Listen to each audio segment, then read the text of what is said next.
İnsanlar diyor dedi enkaz kaldırılmadı filan diyorlar ya. Enkaz kaldırılan toprak yani bir şey değil ki. Bizim ruhumuz daha çıkmadı orada.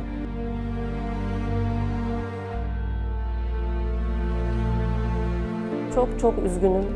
Terk edildiğimizi düşünüyorum. Yani elimizden tutan yokmuş gibi.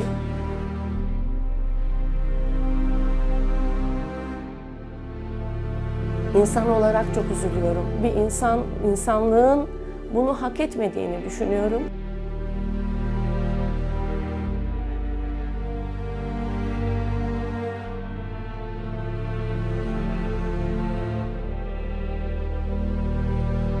Çığlık sesinden başka bir şey yoktu. Ve 3-6 yaşında bir çocuk yalvara yalvara çıkarın bizi dedi ve elimizden bir şey yapamadı. Şu okulların yetişmesi lazım mesela. 2 sene olacak. Daha yani herkes medyayı açtığı zaman bakıyor mesela. Her şey güllük gülistanlık gibi gözüküyor ama öyle gel değil. Bir içinde gör bakalım bunu, yaşa. Bir görelim. 1 yıldan beri ben bu dükkanda yatıp kalkıyorum. Evliyim, 2 çocuğum var. Çocuklarımla eşimi İskenderun'a bıraktım. Yeter ki dedim onlar okusun, kendilerine bir şey yapsınlar. Benim gibi nice insanlar var. Herkesin ayrı bir hayat hikayesi var.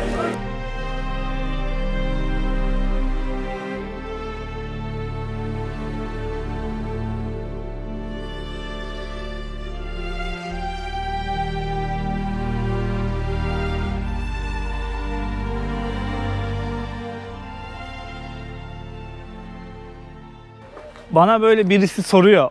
İşte Uğur dünyayı geziyorsun. Türkiye'de ama en sevdiğin şehirler hangileri diye böyle ilk 3 yap diyorlar bana böyle. Hangi şehirlerde yaşarsın? Türkiye'de yaşayacak olsan diyorlar. Bu 3 şehrin arasında biri kesinlikle Hatay oluyor. Hatay'a bundan 5 sene önce gelmiştim, ziyaret etmiştim ve uzun soluklu kalmıştım. Çok güzel bir aileyle tanışma fırsatı da bulmuştum. Onları anlatırım ilerleyen dakikalarda size. Hatay'ı depremden önce gören insanlar olarak çok şanslı olduğumuzu ben belirtmek istiyorum.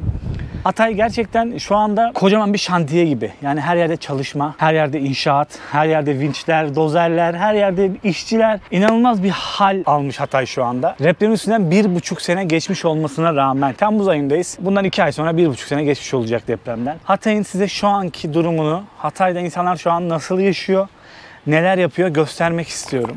Hatay'ı çok seviyorum. Yani Hatay'ı böyle gelirken görmek, böyle görmek, yıkılmış yerleri, evleri, yani insanı çok üzüyor böyle. Yani çok zor bir durum gerçekten buradaki ahali için, yaşayan için. Sadece binalar yıkılmadı, sadece binalar gitmedi. İnsanların hayalleri gitti, arzuları gitti, emekleri gitti. Yani çoluğu, çocuğu, eşi, her şey, yakınları gitti. Ama Hatay şu an hala, demin Uzun Çarşı'daydım. Ayakta, biliyor musunuz? Yani bir şeyleri yapmaya çalışıyorlar, başarmaya çalışıyorlar. Ayakta kalmaya çalışıyorlar. Yani kavga ediyorlar, hayatla kavga ediyorlar ama hayatta kalmaya çalışıyorlar. Başarmaya çalışıyorlar, yeniden yapmak istiyorlar, yeniden yapılandırmak istiyorlar. Şehirlerini bırakmıyorlar, şehirlerinde yaşamaktan geri kalmıyorlar, gitmek istemiyorlar. Çok güzel insanlarla sohbet ettim demin. Başaracak ama Hatay halkı, ben biliyorum. Yani Hatay halkı bir şeylerin üstesinden gelecek. Yeter ki rant uğruna bir şeyler yapmaya çalışan siyasiler olmasın. Yeter ki insanların gırtlağına yapışacak insan topluluğu olmasın. Bu halk ayağa yeniden kalkar. Kalkacaktır da eminim. Hatay'dayım. Hatay'ı göreceğiz. Hatay şu anda ne durumda? Birlikte bakacağız. Uzun Çarşı'nın tam önündeyim. Hatay'dan 2-3 video çekeceğim. Farklı konular olacak. Ama ilki Hatay şu anda ne halde? Birlikte bakacağız.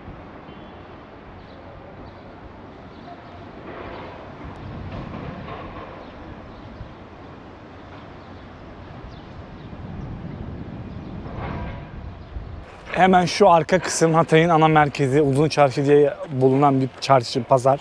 Oranın içine gireceğim. Orası gene en azından bu bölgelere göre biraz daha ayaklanmış, biraz daha insanlar sokaklara çıkmış, esnaflar dükkanlarını açmış. Hemen onun arkasında böyle binalar, oteller, restoranlar, künefeciler. Şöyle göstereyim size. Hatay'ın tam merkezindeyim. Antakya'dayım şu anda. Şurada göstereyim evler. Şurada çalışmalar var. Şurası bir çalışma alanı. Birazdan yol taraflarına da gideceğim. Her yeri göreceksiniz. Her yerde vinçleri görüyorsunuzdur zaten. Her yerde vinç var. Her yerde bir çalışma var. Her yerde bir düzenleme var. Şöyle göstereyim. Elbet bir gün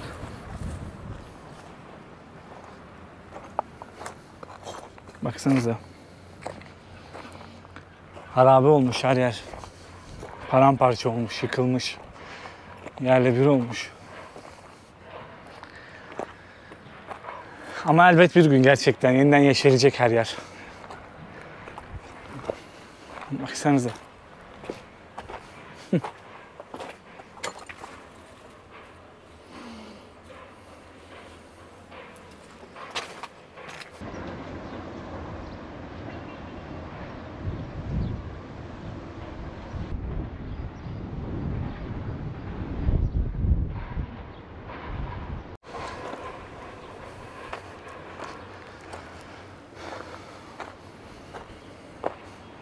Sular birikmiş. Kurbağalar var içerisinde. Gitmiş evler, binalar, hayaller, umutlar. Her şey yerle bir oldu. Baksanıza şu kısmı. 40 asırlık Türk yurdu düşman işgalinde kalamaz. Atatürk Anıtı'nın hemen önündeyim, Antakya'da. Arkası belediye binası. Şurada bir resmi binaydı ama ne olduğunu unuttum. Hatırlamıyorum şu anda. Hatay bizim şahsi meselemizdir. Şakaya gelmez. Gerçekten de gelmez. Hasta hasta paşam uğraşıyor. Diplomatik zekasıyla, stratejisiyle Hatay'ı Türkiye'ye katıyor.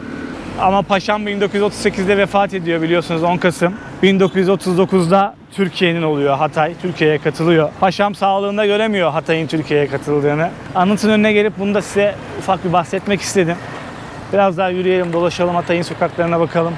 İnanılmaz toz kalkıyor şehirde şu anda. Yani bir sis çökmüş gibi ileriki taraflar. Hatay'ın en işlek caddelerinden birisi. Uzun Çarşı.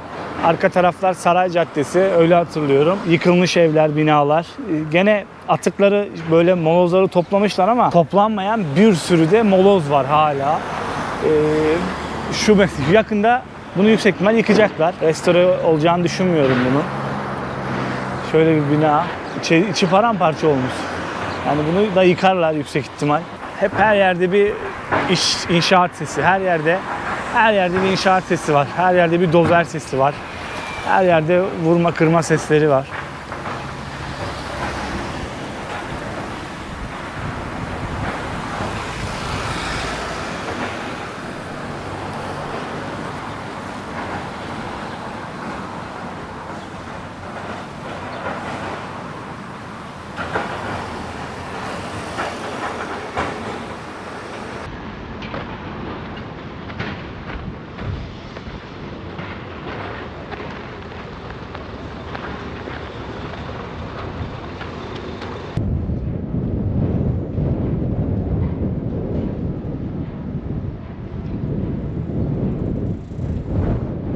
Size depremden önce buranın halini göstersem şaşırırsınız. Görmeyenler, gelmeyen arkadaşlar.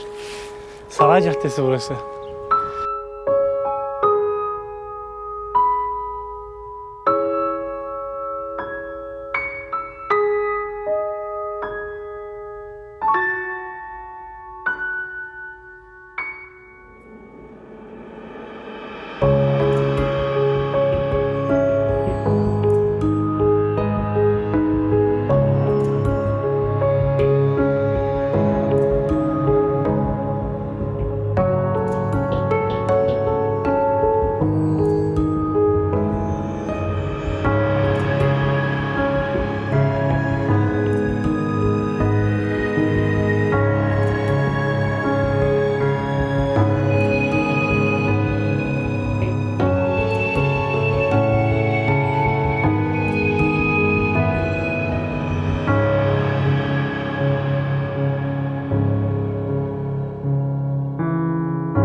Olabildiğine kafeler, restoranlar, inanılmaz güzel yerler vardı burada. İnsanlar sokak müziği yapıyordu. Oturmuştum ben burada. Onları izlemiştim, hatırlıyorum. Şimdi eser yok. Hiçbir şey kalmamış Saray Caddesi'ne dair. Şehir yok olmuş. Yerle bir olmuş. Merhaba abi. Merhaba. Merhaba. Nasılsın, iyi misin? Çok teşekkür ederim. Sen nasılsın? Sağ ol. Buralısın, Hataylısın. Evet, Hatay'dayım. Depremde buradaydın. Evet, Burada mı yaşıyorsun? evet. Arabaların girmediği, Girmediği yer. kafeler, restoranların olduğu. Restoranlar oldu. Orası. Evet. Tamam, sağ ol. Sağ ol. Başka bir şeye ihtiyacın var. Sıkıntısı, sorun varsa sorabilirsin. Bir şey yok. Nasılsın, iyi misin? Onu sorayım. Depremde Hatay'da mıydın? Hatay depremde sallanırken evin içindeydim. Evin içindeydin. Ve ayağım altındaydı. Ayağın alçıdaydı. Bir şey oldu mu? Bir şey yaşadın mı? Çıkmadım. Evde duruyor muydun? Evde duruyordum, çıkmadım. Bir can kaybı yaşanmadı. Yok, şükürler olsun. Bina sağlam mıydı? Bina sağlamdı. Bina yıkılmadı mı? Yıkıldı, sonradan yıkıldı. Sonradan yıktı. Sonradan yıkıldı. Çok yakınlarımı kaybettim. Karşı binalarda çok gitti. Evet. Sizin binada can kaybı Yok. olmadı. Binalar böyle.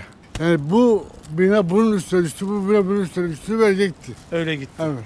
Sizinki sonradan yıkıldı. Sonradan ağır hasar dediler, yıktılar. Yıktılar. Peki sonra bir şey verdiler mi size? Oturacak, edecek alan. Kendi imkanlarımızla çadır kurduk ve orada oturduk, Dursunlu'da. Bir sene oturdunuz neredeyse herhalde. Yaklaşık, hayır ondan sonra Ankara'ya gittim. Ankara'ya gittin sen. Evet. Hiç evini yıktılar binayı. Hiç imkan sağlamadılar mı? Yok, tamam. Haydi. Görüşürüz. Allah'a emanet ol. Allah'a emanet ol abi. Sonradan yıkmışlar evini abimin. Sustu, çok da konuşmak istemedi, bir şey demek istemedi yani. Hiç araç girmiyordu bu caddeye. İnsanlar yaya bir şekilde yürüyordu. Eski halinden eser yok ya. Çok zor bir durum ya, çok acı bir durum bu. Yani bir zamanlar neşenin, gülücüğün, kahkahanın eksik olmadığı sokaklar harabeye dönmüş bir durumda.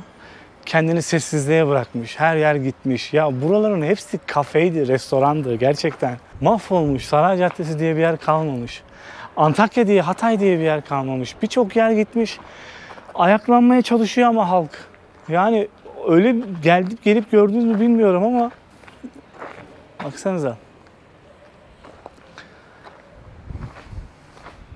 Hatırlıyorum buraları ya. Çok iyi hatırlıyorum hem de. Çok can alıcı yazılar değil mi ya şunlar? Yarın öleceğiz. 06.02.2023.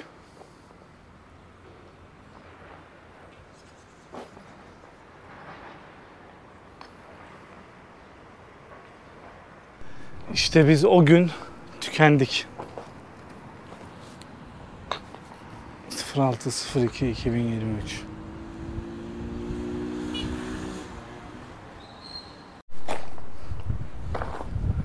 Yıkıldık. 06.02.2023.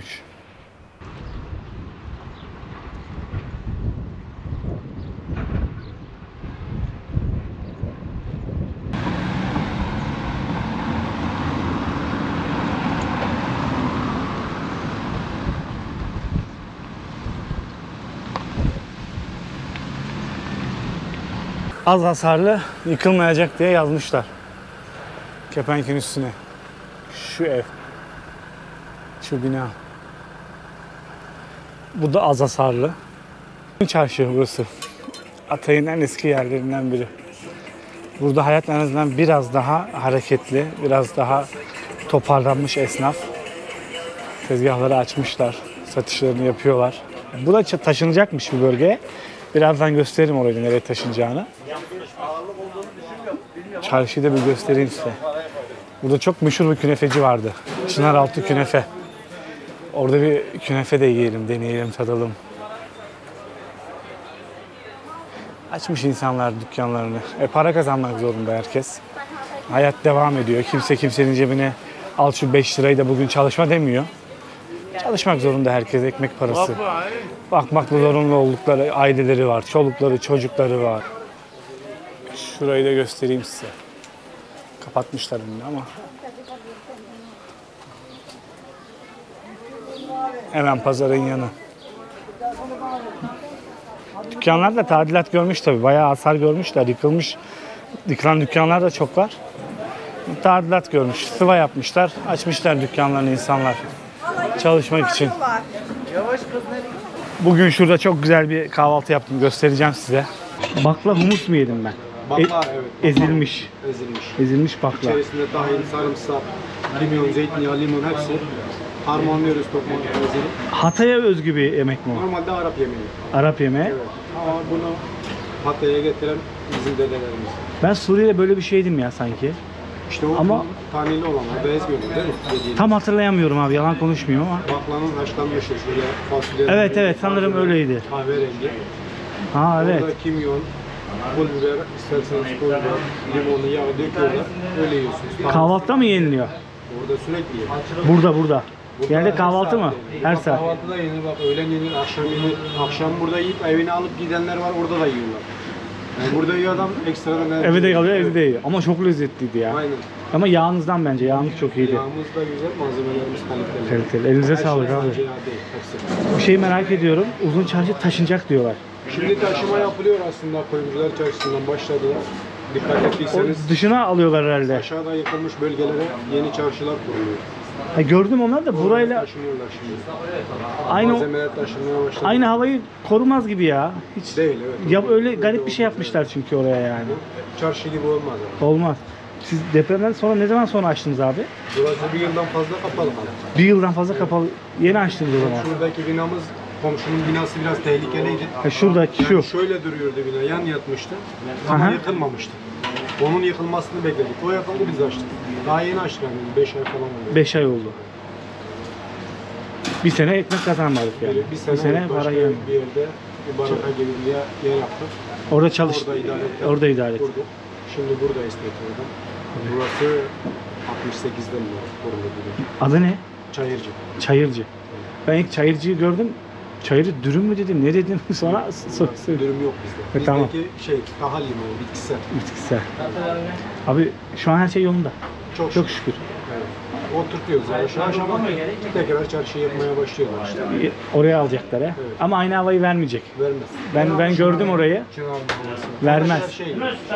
Derme çatı diye bir şey yani. Evet yani geç Ben gidiyorum bazen yolum düşüyor. Bu sonradan kurulan çarşının içinde hiç yürüyen insan bile yok. yok gibi Ancak ama. bilen ya da tanıdık, eş dost, onlar gelirler. Ben bile 5,5 sene önce geldim buraya. Evet. Gene bak ilk buraya geldim. Uzun çarşıya. Uzun çarşıya.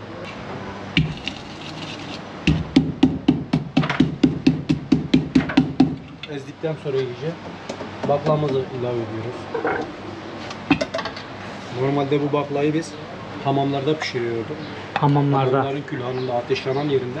Bu attığın ne, tahin mi? Bu tahin evet. 20 saatten fazla pişiyordu bu bakla. Şimdi hamamlar depremden dolayı yıkıldı. Mecbur ocak ateşinde pişiriyoruz artık. Yine bir 10 saat falan pişiyor yani, sürüyor bunun pişmesi. Yani bayağı bir uzun süreli bir iş bu. Zahmetli iş. Evet. Zahmetli iş. Burada hazırlaması 5 dakika. Ama Yemesi de 5 dakika. Buradan önce 3 günlük bir serüveni var. 3 günde hazırlıyoruz. Bir gün ıslık alıyorsun içinde, bir gün temizliyoruz, taşını toprağını ayıklıyoruz. 3. günde buraya geliyor piştikten sonra. Abi esnaf ama ayağa kalkmaya çalışıyor ya. Beni çok böyle ayak yani savaşıyor esnafla ya. Yani- Kavga ediyor hayatla yani. Dükkanı biraz sağlam olanlar tadilat yaptı işte geçtik. Bizim dükkanımız da hasarsızdı. Biraz yine tadilat yaptık.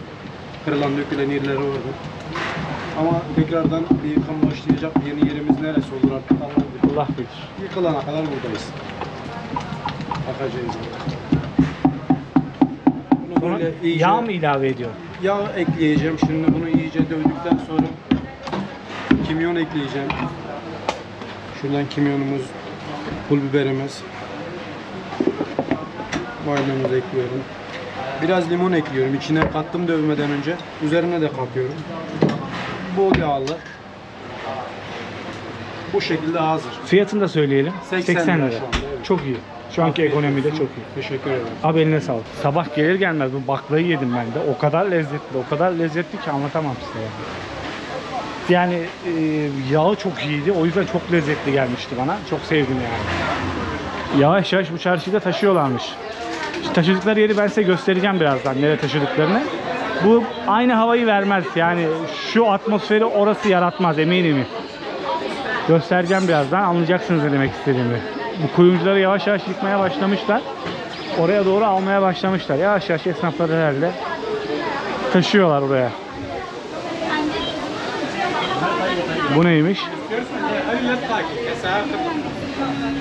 Abi limonlu verir misin baba? Çarşı gene biraz ayaklanmış ya. Bu hoşuma gitti, mutlu etti beni. İnsanlar dükkanlarını açmışlar. Çalışıyorlar. Çatlak. Duvarlar çatlak ama insanlar bir şeyler satmak zorunda. Kimi dükkanların içinde şey yazıyor, mahkemelik. Herhalde onlar şey yapmıyor. Kolay gelsin. Eyvallah. Satış yapmıyorlar. Açmasına da izin vermiyorlar o tarz dükkanların. Çınaraltı künefe. Yusuf Usta. Künefeciler hep taşınmış belirli yerlerden de. Çınarın altında verilen hizmet, bu gölgelik. Abi o hiç iyi bir yerde değil ya, yeni yapılan yer. Şurada bir künefe gömeyim. Evet. Evet. Evet dostlar. Abi adın ne? Fatih Uzunparmak. Fatih abi. Heh. Çınaraltı Künefe işletmecisinin sahibiyim.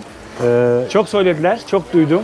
Eyvallah, hoş Geldim. geldiniz. Hoş Hoş geldiniz, sefa geldiniz. Biz de depremden sonra normalde esas bizim kömür ateşinde künefemiz. Esas iş yerimiz şurası. Fakat zarar gördüğü için şu an için geçici olarak tüpte yapıyoruz. Künefenin gerçek görüntüsü bu. Tescili bu renktir. Birçok yorum yapacaklardır. Künefe iyi pişmemiş veyahut da biraz üzerine pekmez sürseydin veya krema sürseydin kızartsaydın. Babacım bunun tescili nasılsa biz ona göre yapıyoruz. Herkese de bunu söylüyoruz. Herkesi memnun edemeyiz, boş ver. Zaten memnun için değil. Ben tesciline göre yapıyorum. Sen gidersin pekmezli yaparsın. Görüntüsünü güzel yaparsın. O beni ilgilendirmez. Ben kendi işimle meşgulüm. Biz birebir tesciline uygun yapıyoruz. Sabah gelir künefelerimiz, yağlarız. Arkadaş görüyorsunuz şu anda sıcağı sıcağına basıyor. Tereyağıyla harmanlıyoruz. Sade yağ kullanmıyoruz. Dediğim gibi tesciline birebir uygun yapıyoruz. Biz de künefe tereyağıyla yapıyoruz. Yani sade yağla yapılmaz. Yapılan yerler var mı? Var. Vallahi böyle işte depremden sonra biz de Ne başladık. kadar kapalı kaldın abi? Yaklaşık bir 5 ay 6 ay şey yaptık. Sadece hayır yaptık. Bizi tanıyan sevenler var Türkiye'nin dört bir tarafında. İnsanlar dedi ki biz size para gönderelim. Siz malzeme alın. İnsanlara künefe yapın. Çadırlara dağıtın. Veyahut da konteynerlara dağıtın. O şekilde bir 6 ay gittik. Ondan sonraki 6 ay yani ikinci 6 ayda biz başladık. Hemen. Çarşı taşınacak diyorlar. Evet. Sen de taşınacak mısın? Yani aslında ben şu an için istemiyorum ama benim isteyip istememem önemli değil. Evet, Yani ne yazık ki. biliyorsunuz. Biz istiyoruz ki biraz esnaf kendini toparlasın. İhtiyacı da var. Çok ihtiyacı var. Maddi olarak toparlasın. Biz yapılmasına karşı değiliz fakat insanların biraz güce ihtiyacı var, maddi güce ihtiyacı var. Yani bunu Eylül okul açımından sonra denk getirirsek daha iyi olur. Bayramda taşınacak diye duydum ama olmadı o. Olmadı. Çünkü dükkanlarımızın bize teslim edilen dükkanlar dükkan değil. Gördüm ya. Evden bozma bir yer. Şimdi insanlar onlara da biraz para harcıyorlar. Kendi istedikleri gibi yapmak için. Onu da cebinden karşılıyor. Her esnafın da buna gücü yok. Ya her esnafın gücü yok bir. İkincisi biraz daha güçlenmesi lazım insanların maddi olarak. Yani ben birçok yere seslendim buradan. Dedim ki ya bari dedim Hatay'a özgü vergiler hiç alınmasın. Ben herkese söyledim. Evet. Ama hiç kimseye yayınladı mı yayınlamadı. Bu alınıyor mu vergi esnaftan şu an? Tabii ki. Geçici bir süre mesela Temmuz'dan sonra geçmişe dönük bütün hepsi alınacak. Ya vermediğinde alınacak. Tabii ki. Hibe edilmedi yani. Hibe edilmedi. Öyle bir şey yok. Herkes bunun bilincinde değil. Sen belki Antakya'yı gördün, Gördüm gezdin. yani mahvolmuş durumda abi. Antakya'da denen bir şehir yok. Yok olmuş abi. Koca bir şantiye geziyor abi şu an. Yani şantiye bunun da kaç sene süreceğini bilmiyoruz. Yani biz büyüklere, devlet yetkililerine bunu ilettik. Bakanından tut hepsine birebir konuştum, söyledim. Hiç olmazsa dedim 1 sene, 2 sene sıfır vergi. Olması gereken. Geriye dönük değil. Olması Sonra gereken. ödensin Sıfır abi. değil. Sıfır abi. Ne olacak? Bu memleket yaklaşık kaç yüzyıl, yani 100 yıla yakındır bu şehir vergisini veriyor ve ilk onun içerisinde bu şehir vergi verme konusunda. Yani 2 sene bize bakamayacaklarsa ben bir şey demiyorum artık. İnsanlara bırakıyorum Yazıktır, onu, takdirini. günahtır. Bunu yaptığın gibi sigorta parasını düşersin. Benim teklifim bu. İnsanlar daha çok işçi alır. Abi senin İşsizliği de götürmüş Dediğim, olursun. olması gereken. Ama İnsanlar ben bunu evsiz kaldı, Yani- dükkansız kaldı, Yani- eşini, çoluğunu, çocuğunu kaybetti Yani ya. ben Hatay özelinde istiyorum bunu. Çünkü ben Maraş'a da gittim, Antep'e de gittim, Malatya'ya da gittim, Adıyaman'a da gittim. En kötü yer burası. Buradan kötü yer yok. Antakya'dan bakın, Hatay demiyorum. Hatay çünkü çok büyük bir yer. İskenderun'a çık, İskenderun'da bir şey yoktur. Arsus'a git, bir şey yoktur. Samandağ, Antakya, Kırkan. Bu 3 ilçe çok kötü durumda, perişan durumda. Sadece bu 3 yere özel vergi indirimi veyahut da hiç vergi almama. İndirim değil abi, hiç almayacaksın Hiç abi. almasın yani 1 sene, 2 sene. Yani Ya bizim kaybımız gerçekten maddi, manevi çok fazla. Gerçekten çok fazla. Ben bunu acındırmak için de söylemiyorum kimseye. Abi Ya bu işi böyle biz- bir şeye ihtiyacın yok abi. yani gerek yoktur. Çünkü gücü olmayan çok insan var. Emin olun buna, çok insan var. Şehrin içinde kalınmıyor bir kere. Yani şehrin içinde yok. Şu okulların yetişmesi lazım mesela. 2 sene olacak. Daha yani herkes medyayı açtığı zaman bakıyor mesela. Her şey güllük gülistanlık gibi gözüküyor. Ama Öyle gel değil. bir içinde gör bakalım bunu, yaşa. Bir görelim. Ya biliyorsun bunu ben herhangi bir şekilde yani hükümete veya başka bir yere Yo, yo. bağlamıyorum. Ben seni Ama- anlıyorum abi. Ben deminden beri Hatay'ı geziyorum, Antakya'yı. Antakya Yok yani, kalmamış yok, abi. Yok. Kalmamış Yani bunu yani. biz insanlara anlatamıyoruz. Herkes diyor ki kendini bilmez insanlar. Ajitasyon yaptığınız yeter. 1 yıldan beri ben bu dükkanda yatıp kalkıyorum. Evliyim, 2 çocuğum var. Çocuklarımla eşimi İskenderun'a bıraktım. Yeter ki dedim onlar okusun, kendilerine bir şey yapsınlar. Benim gibi nice insanlar var. Herkesin ayrı bir hayat hikayesi var. Bunu ben bize acısınlar diye söylemiyorum. Biz ayakta durmaya çalışıyoruz. Bak ben gittim şehir dışına. Allah 1000 kere razı olsun, Bursa'da bir iş adamı iş yeri, iş, ev, kalacak yer, her şeyi teklif etti. Başka birisi olsa balıklama atlar. Ama bu bizim yapımıza ters. Ben şehrimi seviyorum. Ben diyorum ki bak bunu bütün herkese söyledim. 40 seneden beri, ben 42 yaşındayım. 40 seneden beri bu şehir beni besledi, büyüttü, bana baktı. Bu yaşıma kadar getirttirdi. Evlendim, çocuğum oldu. Ben böyle bir durumda şehrimi terk etmek istemedim. Biz onurlu insanlar. Biz sadaka istemiyoruz. Ben kendim için konuşmuyorum bakın bunu. Bütün halk için konuşuyorum. Bütün buradaki insanlar için konuşuyorum. Yani şurada yaşamadığımız depremden sonra hiçbir şey kalmadı. Birçok şeyimizi depremden sonra da kaybettik. Çalındı, yağmalandı. Birçok şeyimizi kaybettik. Ne yazık ki. Ya biz sen künefe çekmeye geldin, biz neler anlattık Yo ama ben bunları da istiyorum, künefeyi de istiyorum abi. Hepsi. yani artık dolmuşuz yani. Herkes tamam tamam deyip sırtını sıvazlayıp tamam diyor gidiyor. Herkes buraya gelip üzülüyor. 3 saat sonra gidiyor evine. Olan bir şey yok değil mi? Unutuluyor. Yani ondan Bizim sonra ülkemizde bu ne yazık ki çok yaygın bir şey. memleketine gidiyor adam, evinde ne güzel sıcacık yatıyor. Ben bir kış bir yaz geçirdim burada. Bir ay önce Mersin'e gittim. Mersin'e. Bir ay önce Mersin'e gittim. Çok güzel bir şehir. O kadar güzel ki, o kadar yani böyle görkemli bir şehir ki. Gittim, ne gördüm? Şöyle söyleyeyim. Antakya'da olan inşaat yapım süreci Mersin'de daha fazla. Yani Mersin'e gittiğim zaman bakıyorum ki sanıyorum orada deprem olmuş. Yani deprem olmamasına rağmen o kadar inşaat sektörü var ki. Yani şu an Hatay'a göre çok yani Hatay çok düşük. Öyle diyeyim. İnşaat sektörü olarak. Şu an yapım aşaması çok yavaş ilerliyor yani. Ama elbet geçecek bu günler. Ya bunlar tabii Elbet geçecek. Abi Biz unutulduk. yaşar mıyız? Görür müyüz? Unutulduk. Biz unutulduğumuzu biliyoruz. Hissediyoruz yani. Yazık, günah yani. Yani daha kaybedecek neyimiz kaldı ki? Değil mi? Yani biraz imanlı bir insan olmazsam, ben imanımı siyaset için kullanmayan bir adamım. Ne demek istediğimi ben şu an anlıyorum beni. Herhangi bir siyasi üye de değilim. Benim imanım olmasa keşke diyorum canımı alsaydı, benim depremde ölseydim yani. Allah korusun. Yani ben artık o durumdayım. Yani inanın insanların psikolojisi gerçekten kötü. Birçok kişi belki tepki gösterecek bu konuşmama. Abi kimse ama bir şey diyemez abi. ben haklıyım ama. Kimse bir bakın, şey diyemez. ben Kur'an'ı açıp da insanları din için kandırmıyorum. Olan şeyi anlatıyorum. Yani buraya gelsinler, görsünler, anlasınlar. Uzaktan, Gelip gören anlar. ya gelip gördüğü zaman, hele Antakya'yı bir kere görmüşse ayaktayken, şimdi gelip gördüğü zaman ya açıp insanlar izlemesinler, yarışma programlarını izlemesinler. Esas yarışma programı burası. Hayatta nasıl kalınır? İsmini vermiyorum telif yemeyin diye. Burada diyorsun. gelsinler, görsünler nasıl ayakta kalınır. Yani ne bileyim ben, künefeden girdik, nereden çıktık? Ama ben kendim için değil, bak Ben gerçekten seni bu halk anlıyorum. için, buradaki insanlar için söylüyorum. Çünkü 20 kilometre, 30 kilometre ileride İskenderun'daki, 4 yoldaki, Payas'taki, Arsuz'daki adam bile benim halimi anlamıyor. Değil başka taraf. Yani onlara da artık bir şey demiyorum. Çünkü herkes hayatında. Allah kimsenin başına da vermesin. Eğer böyle bir şey de olursa ülkemin herhangi bir yerinde ilk gidecek insanlardan biri benim. Allah razı olsun. Yağma için değil ama. Gidip yardım etmek. Çünkü o işi yapmaya gelen çok insan oldu. Bizde kişiliği bozuk adam da çok abi. Tabii abi. Ama bizim kökten sıkıntımız var abi. Ben keşke diyorum şöyle bir tane siyasetçi otursak, konuşsak. Ama yapılacağını bilsem. O kadar sıcak ki arkadaşlar, kameranın şarjı dayanmıyor artık. Kabire değişmek zorunda hissediyorum.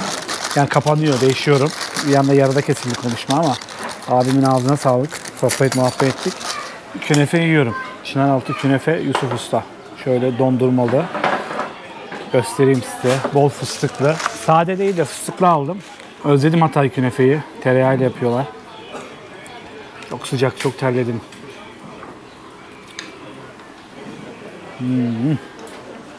Çok iyi. Ben en iyi künefeyi Hatay'da yiyorum ya. Bu sıcakta insanlar nasıl çalışıyor bilmiyorum. Vallahi Allah kolaylık versin. Çok zor hayat ya. Hatay'da şu an her şey çok zor yani. Ama savaşıyorlar. Abi duydunuz yani. Ekmek yedim burada diyor. Bırakamam şehrimi diyor. Künefe çok lezzetliydi. Tekrar vuracağım ben oraya zaten. Başka videolarda da olur yüksek ihtimal. Hatay'dan dediğim gibi 2-3 video çekeceğim. Farklı konular olacak. O uzun çarşıyı taşıyacakları yeri göstereyim. Burası. Yani orayla burası aynı havayı verir mi ya? Vermez ya. Ya vermez yani gerçekten. Bayramda taşınacak demişler ama bayram geçti. Taşınmadı. Sarkmış biraz daha. Esnaf da diyor ki biraz toplanalım, toparlanalım. Kendimize gelelim öyle taşınalım. Şu an boş. 1-2 tane sadece taşınan esnaf var. Başka da yok. Şu an bomboş duruyor. Şöyle göstereyim size burayı da dedim. Yani orayla buranın alakası yok. Fark var arasında bayağı. Tabii insanlar gelince bir canlanır eder ama gerçekten evden bozma dükkan gibi bir yer bunlar. Ev gibi bir yer. Baksanıza. Şimdi bir yere geldim. Hasan diye bir arkadaşım davet etti beni. Kendisini göstermeyeceğim ama. Ciner Mahallesi diye geçiyor. Yaklaşık herhalde 60-65 tane prefabrik ev var burada. Aynısını da şuraya da yapıyorlar. Herhalde 40-50 tane de şu karşı tarafa yapıyorlar. Ciner Mahallesi diye. Hatay'ın, Antakya'nın biraz dışı mı Hasan bura? Evet, biraz dışı. Hafif dışında kalıyoruz Evet. değil mi? Biraz şehrin hafif dışında gibi. Ciner herhalde bu Show TV'nin falan sahiplerinden değil mi? Evet. Onlar yapmış burayı. Şimdi göstermek istiyorum size dışarıyı, içeriği, ne var ne yok. Demin Hasan'ın annesiyle ailesiyle sohbet ettik. Birazdan izin verirse teyzemi de çekip gösteririm size. Biraz duygularımı dinlemenizi isterim.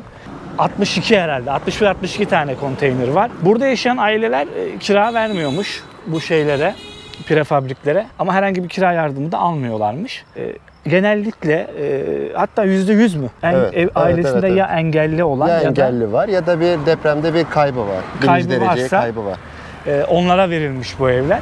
Şimdi göstereceğim. Teyzemden izin aldım içeriği çekebilir miyim diye. Çek dedi.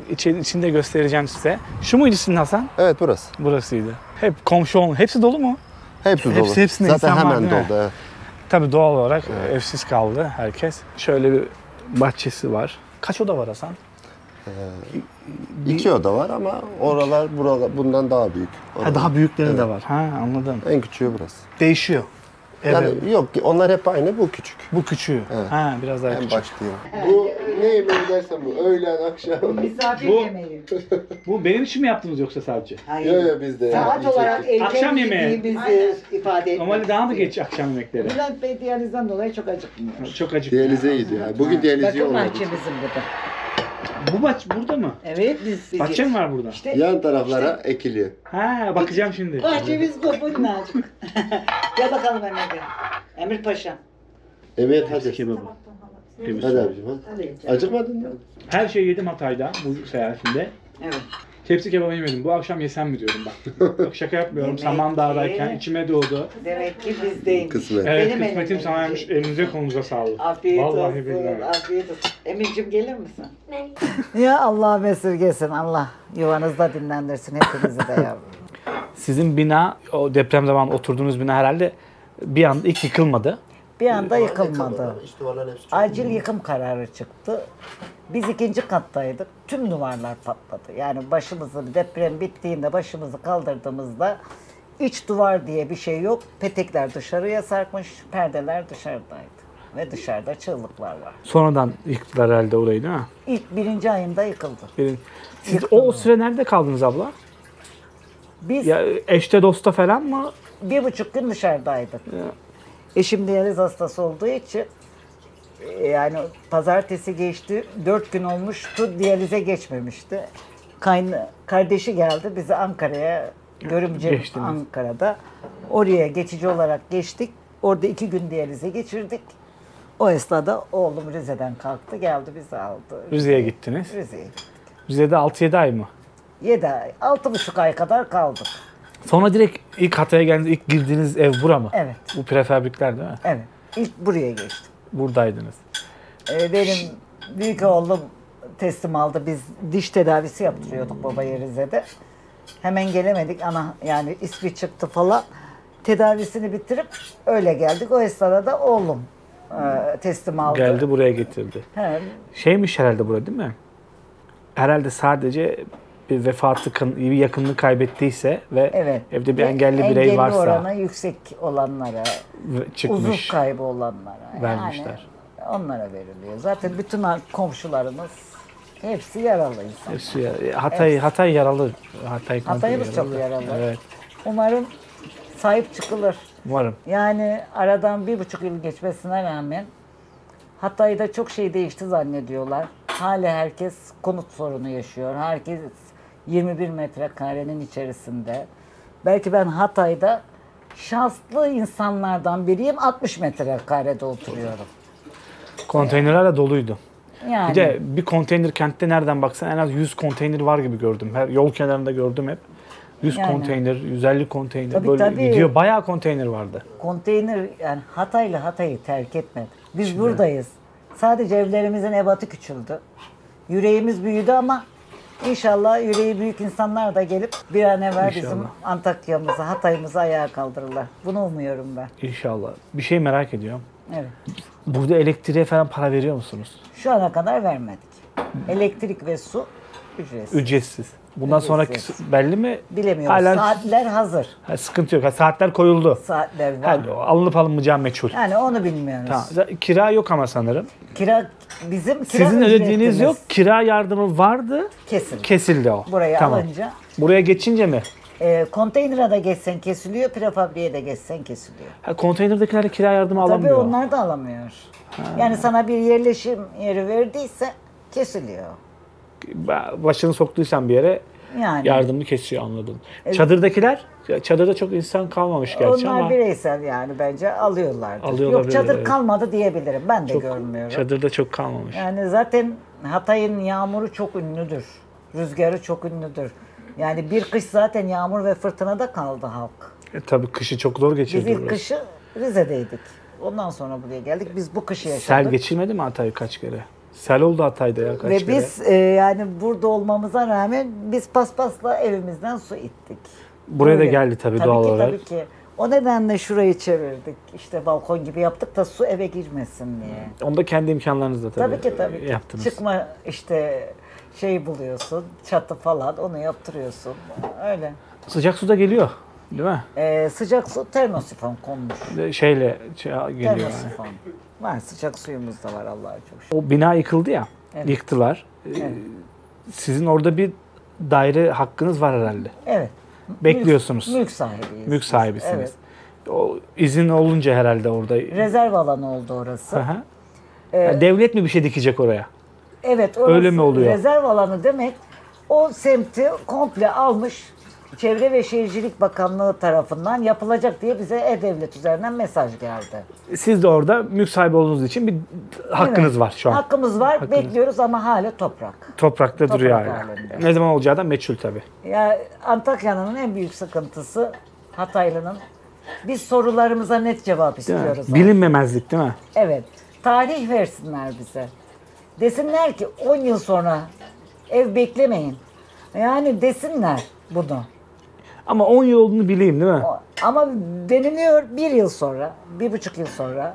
İşte başladık en kısa zamanda. Evler teslim ediliyor. Evet 1 yıl içinde Gülderen'de evler teslim edildi. Ama hala içine geçip oturan yok. O da altyapı kaynaklı sorunlar var Altyapı, herhalde. eksikler var deniliyor. Yol çok dar. Yani Gülderen'e giderken yol çok dar. Köyün içinden geçiliyor ve çok dar. Anladım. Teslim ettiler ama oturan Yani keşke insanlar içine oturduktan sonra bunu ilan etseler. değil mi? Çünkü Verdik diye. Oturuyorlar diye. Evet. Yani Taşındılar. Türkiye burada herkes evlerine geçti zannediliyor. Çok sayıda evler yapıldı zannediliyor. Hayır bu kadar ev yok burada. Herkes konteynerde. Çarşımız yok. Hatay, Antakya yerli bir Sayılı olmuş da. okullarımız var. Yani Antakya yok. Lütfen, lütfen diyorum herkese. El birliğiyle Hatay'ımızı kaldıralım. Bir okul içinde 4 okul var. 3 okul var. Ya 3-4 okulu sağlam kalan okula mı yerleştirdiler? Evet. Ha. Öğrenci sayısı da, sınıf sayısı da çoğaldı. Bizim mesela ilkokulumuz, lisemiz hepsi yıkıldı. Yani mesela bir ilkokulumuzu Hırvatistan almış, yaptıracağız diye. Aynısı aynı toprak yani şu an. Duruyor, hiç şey yapılmadı ha. Ya 1,5 yıl geçti bak. 2 ay sonra 1,5 yıl olacak. evet, evet. Antakya duruyor öyle yani yerle bir. Sadece çevirmişler çoğu noktayı. İnşaat var her yerde. Her yerde inşaat var. Her yerde Yani inşaat. burası o çevirmenin anlamı burası rezerv alanı oldu. İlanını yapıyor. O şehir merkezi öyle şu an şantiye yani. Ama böyle 1,5 sene az bir süre değil ya. Ama bakın şunu da hak veriyorum. 1 yıldan fazla enkaz kalktı bizim Hatay'da. Enkazımız büyüktü. Hala kalkıyor. Madem ki bizim Hatay'da enkaz çok büyük, 1 yıl sürdüyse neden enkazı kalktıktan sonra da bu kadar Türkiye olarak gelip bu Hatay'ı kalkındırmıyorlar? Neden? Madem ki büyük yıkım var burada, diğer illerden farklı olarak. Hatay diğer şehirlere nazaran en kötü durumda olan. Burada bir sürü röportajlar yapıldı. Evet, çok üzgünüz. En büyük yıkım Hatay. Tamam, bunun farkındasınız. Biz de farkındayız. Yani Türkiye olarak her birey bir şey yapılsa buraya, her belediye bir şey yapsa, gönderse, elemanından göndersin, işçisinden göndersin. Biz artık daha hızlanmasını istiyoruz. Biz evlerimizde, bir dahaki kış evlerimizde geçirelim diyorduk. Hayır, umudumuz yok. Hala toprak değil mi? Umudumuz yok. Yani bir kış değil. Herhalde daha çok kış biz buradayız. Yani bu onu gösteriyor. Bu kış soğuktu değil mi? Bura Elektrik gittiğinde soğuk. soğuk oluyordu. Elektrik. Neyle ısınıyordunuz? Klima. Klimayla. Ha. Ama herkes diyorum ya, yani eşimin durumundan bir 100 aileyi kurtardılar. Evet, bu prefabriklerde 100 aile. Yakınını kaybetmiş, annesini kaybetmiş çocuklar, eşini kaybetmiş. Yani çocuklar, babalar, nineler, dedeler torunlarına bakıyor. Her prefabrikte 2 aile, 3 aile oturanlar var. Evet. 8 kişi, 9 kişi oturan var. Mecburiyetten. Yani gerçekten insanların özelleri bitti. Yaşam tarzları değişti. Çocukların ahlakları değişmeye başladı kalabalıkta. Anneler babalar özel ilgilenemiyor çocuklarından artık.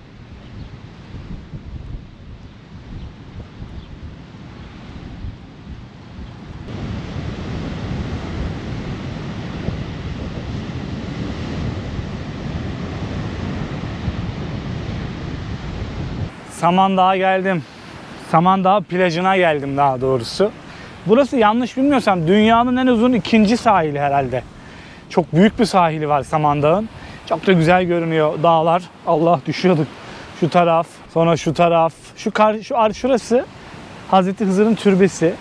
Daha önce geldim, 5,5 sene önce geldim ama ben size bir sonraki videoda orayı daha detaylı gösterip anlatacağım. Hatay'dan dediğim gibi 1-2 video daha çekeceğim. Göstereceğim yani. Bir köye gideceğim, farklı bir köye gideceğim. Hatta Türkiye'deki tek ve son olan bir köye gideceğim Hatay'da, Samandağ'da. Şimdi burada kalacak yer falan bulmam lazım. Şarjım da bitiyor. Hatay'dan daha videolar gelecek. Ben Hatay'ın, Antakya'nın öyle bir şu an ne durumda onu göstermek istedim size. Biraz görelim istedim. Hem ben gördüm hem de siz de gördünüz. Samandağ sahillerinden size elveda diyeyim ben. Şarjım bitiyor. Kalacak yer işini çözeyim. Hoşça kalın. Kendinize iyi bakın. Videoyu beğenirseniz sevinirim. Yorum atarsanız mutlu olurum. Buradaki insanları anlamanız gerekiyor. Yani çok zor arkadaşlar. Yaşanılan şey çok zor. Hayalleriniz gidiyor. Arzularınız, umutlarınız, çoluğunuz, çocuğunuz, eşiniz, tüm yakınlarınızı kaybediyorsunuz. Bir sabah kalkıyorsunuz, kimse yok. Kimse yok. Bir sabah kalkıyorsunuz, kimse yok. Hiçbir şeyiniz yok. Hayat ne kadar tatlı olabilir ki? Hayat daha nasıl devam edebilir ki? Ama etmek zorunda. Bir şekilde etmek zorunda. Ama bu insanlara destek verilmeli. Bu insanların elinden tutulmalı. Bu insanların yanında olunmalı. Öyle. Kendinize iyi bakın arkadaşlar. Hoşça kalın. Allah'a emanet olun. Telefonu çalıyor. Bay bay.